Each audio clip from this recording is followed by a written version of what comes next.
সড়কে বিকট শব্দে হকচকিয়ে গিয়েছিল স্থানীয় মানুষ। দোকানপাট থেকে বের হয়ে তারা দেখতে পায় মহাসড়কের উপর দুমড়ে মুচড়ে পড়েছে গ্যাস সিলিন্ডারবাহী একটি ট্রাক। আর ট্রাক থেকে ছিটকে সড়কে পড়ে গড়াচ্ছে অন্তত 500 গ্যাস সিলিন্ডার। 19 জানুয়ারি সকাল 8টার দিকে চট্টগ্রামের মিরসরাইয়ে ঢাকা চট্টগ্রাম মহাসড়কে এই দুর্ঘটনায় নিহত হয়েছেন এক ব্যক্তি, তবে তার পরিচয় জানা যায়নি। নিজামপুর এলাকায় চট্টগ্রামমুখী লেনে ট্রাকটি নিয়ন্ত্রণ হারিয়ে মহাসড়কে উল্টে যাওয়ার আগে অজ্ঞাত ওই পথচারীকে ধাক্কা দেয়।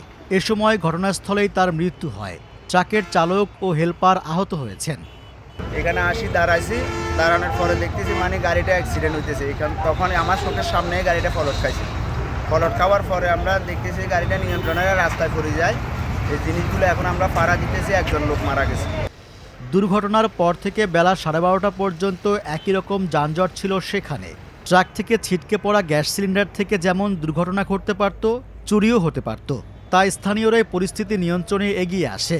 বেলা 10:30টার দিকে কুমিরা হাইওয়ে পুলিশ এখানে উদ্ধার কাজ শুরু করেছে বলে প্রথম আলোকে জানিয়েছেন সার্জেন্ট মোহাম্মদ শামীম।